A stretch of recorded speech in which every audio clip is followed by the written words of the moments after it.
Okay, so this is the overview of the RDSP. So, the RDSP was launched in 2008. It was announced by the federal government. And the RDSP is phenomenal, as I alluded to before, as Stephen touched on, is that the federal government and the provincial governments have incredible matching and funding that goes along with the plan. Now, a good thing to note, and we'll talk about this more, is that there's one account allowed per beneficiary. And that's done so we can stay within the limits of the maximum contribution amounts. The plan, as Stephen alluded to, was designed to encourage the long-term savings of people with disabilities, and to help people along this way. The federal government has these incredible matching contributions and grants that are associated with it. Now, under the Canada Disability Savings Act, again, there's only one beneficiary per account, but there can be multiple account holders, if that works. Mom and dad, mom or dad, either way. But all accounts, all RDSPs, must be in the name of the individual, must be in the client's name. That's bank jargon. They have to be in the name of the individual with the disability. Now, RDSP, it's a big product. It's a big population of people that we can have this product for. But who is the RDSP for? That's the question. And that's part of the reason a lot of people who qualify for it don't have it, because they don't know they qualify for it. In Canada, there's approximately 250,000 people, up to 700,000 people, who qualify for this product but don't know about it. According to Stats Canada, according to Statistics Canada, there's about 1.7 million people in Canada who have a disability. Now, the way the RDSP is structured, in terms of qualifying for grants, the qualifying age ends at the age 60. And we'll talk about it more in the future. But with that number, out of the 1.7 million people, there's about 250 to 700,000 people who are people with disabilities who qualify for the RDSP. Currently, out of that total amount, there's just 52,000 plans open across the country. That's roughly, if they say there's about 500,000, to pick a median number between 250 and 700,000 potential people for the RDSP, it's less than 10%. So it's my pleasure, and I'm desperately trying to do this, is get the word out to people to let you know that, yes, in fact, if you have the disability tax credit or you think you qualify for it, let's talk and let's get an RDSP set up for you, because we don't want to miss the amazing grants that come from the government. I think saying no to free money is just something you don't want to miss. Now, when we talk about the people who qualify for the RDSP, again, we talked about the magnitude of people across the country who qualify. When you whittle it down to the actual people who are young, under the age of 60 who qualify for the RDSP, there's about 1 in 8. 1 in 8 people qualify. 1 in 8 people across the country have a significant disability that affects their daily life. That's pretty impressive. A lot of people who might watch this, maybe you're professionals, and maybe professionals who help people in the field of disability, or maybe you're a caregiver, maybe you're a family member. A lot of people don't know about this, but that's astonishing in the reach that the RDSP has. So many people, 1 in 8. If you're here or you're watching this online, likely you're impacted by disability. So now, to qualify for this, to have yourself an RDSP, there's a few things you need to have.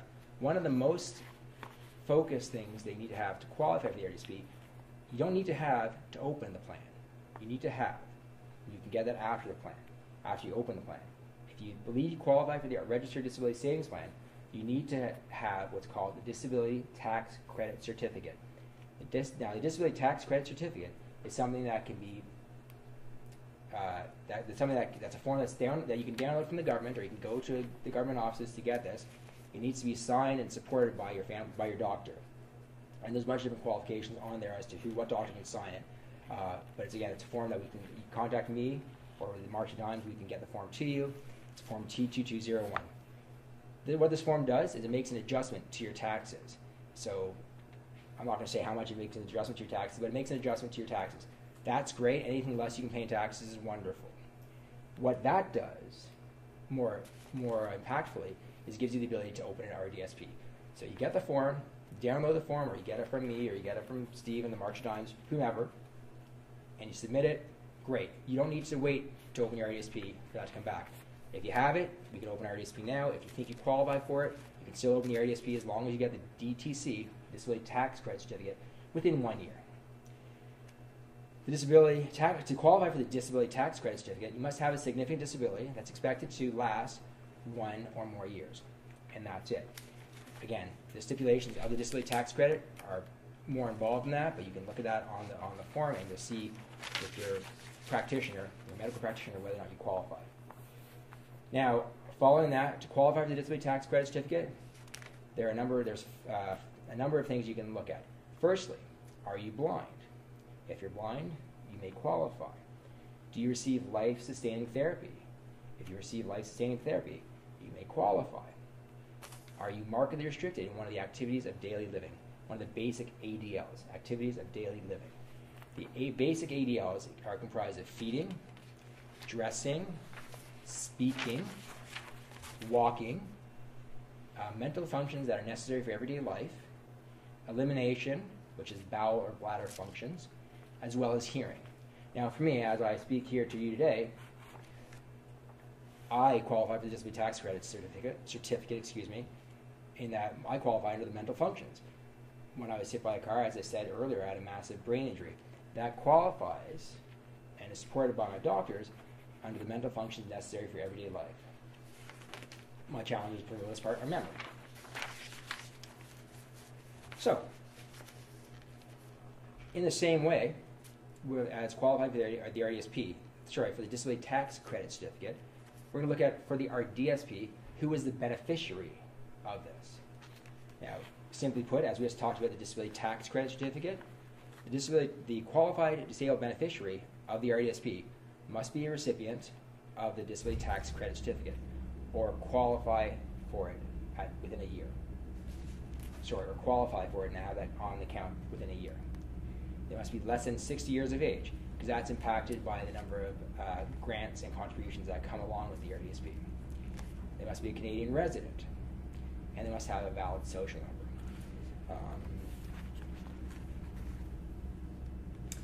The monies that are granted to the people who are the RDSP holders are granted to those who are under the age of 49 years old. So anywhere from 0 to 49, there's incredible grants and associated with the RDSP.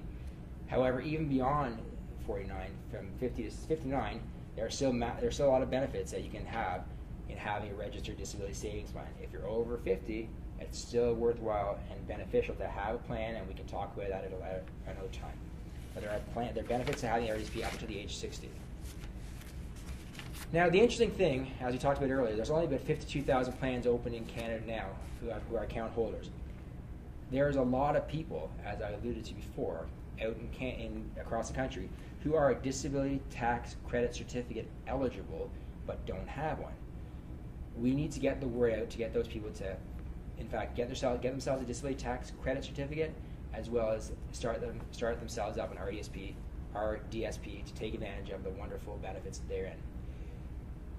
When you speak to an advisor or somebody to help them with the RDSP, they can speak to somebody and say, how do I go about qualifying for the Disability Tax Credit Certificate?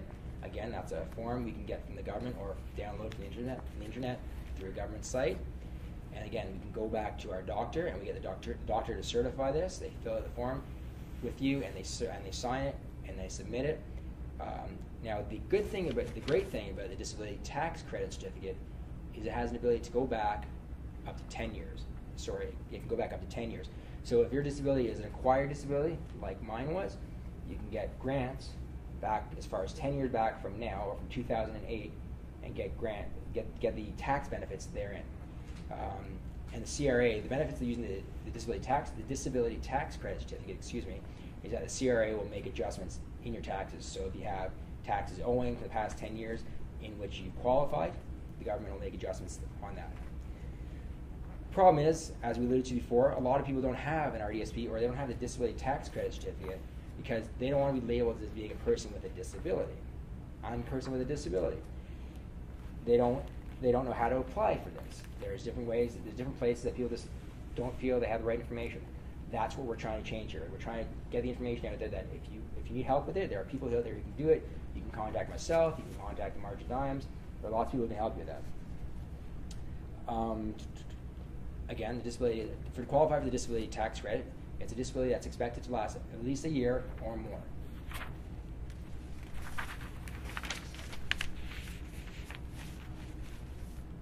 There are two different characteristics of the RDSP that we can look at. We spoke about already. There is the individual who's the beneficiary, and there's also the account holders. Sometimes they can be the same, and sometimes they're different. Specifically, if the beneficiary is an adult, if they're over the age of 18 and they have legal capacity to act on their own behalf, they can be their own account holder. I'm my own account holder and my beneficiary for my RDSP. If they have if they're lacking capacity to act on their own behalf, then it can be a parent or a legal guardian, a legal representative who's authorized to act on their behalf, who will be the account holder. The beneficiary is still clearly the individual with the disability, the individual for whom has a disability tax credit certificate. Now, in the case of a minor, if the person's under the age of 18, then the account holder must be either the legal guardian, or the parents, or the public department or agency that's legally authorized to act on their behalf. If the person's actually of the age of majority but lacks that capacity, then mom and dad can be the account holders for that individual. Can one parent can be the holder, not both can be the holders, either or. One parent or both parents can be the holder of the RDSP. It's up to them. It's individual. Now, to build the RDSP takes money over time. There are different ways we can do this, and this is what I'd like to speak to people about. The different ways that you can get the RDSP built. Most exciting, again, is the grants that come from the government. A 66% return, or a couple 100% return on your contribution. That's meant for long-term savings. Funding can come from a couple different areas, like I alluded to. It can come from the individual themselves, the beneficiary of the plan. It can come from family members, mom, dad, aunts, uncles, whomever. Or it can come from neighbors and friends, pretty much anybody you know or like, as long as Stephen alluded to at the outset of the presentation, they have a signed consent form that they can contribute on their behalf. The one thing that you have to watch out for, though, is the RDSP is phenomenal, and it's grand. However, there is a cap on it. The cap is $200,000 for the lifetime of the individual. A $200,000 lifetime cap. Compare this to the RESP. The RESP, I believe, is around $53,000 of contributions that can be, and the government grants along with that as well. But that's $53,000 of lifetime contributions, or contributions by the time the person goes to post-secondary studies. The RDSP is $200,000. $50,000 approximately, $200,000. You can see that the contribution size of the RDSP is indeed planned for much larger amounts. This can be done from pre-authorized checking accounts. It can come through deposits. As long as people have authorization to deposit and contribute, that's great. What you want to make sure we're aware of is that the account holder, or the account holders, as the case may be, understand what money is going in, when it's going in, so they can maximize the grants and not go beyond the $200,000 limit, so as to maximize the grants. Adam, that's fascinating. The fact that so few Canadians actually know about this, that so many are eligible, and the knowledge about this that does exist to a certain extent is confusing. That's one thing that stands out from what you were just telling us. The other is the fact that anybody can contribute. And I'm not aware of too many other investment vehicles like that. That's fantastic. So if I were eligible, I could open one up and you could be my contributor. That's great.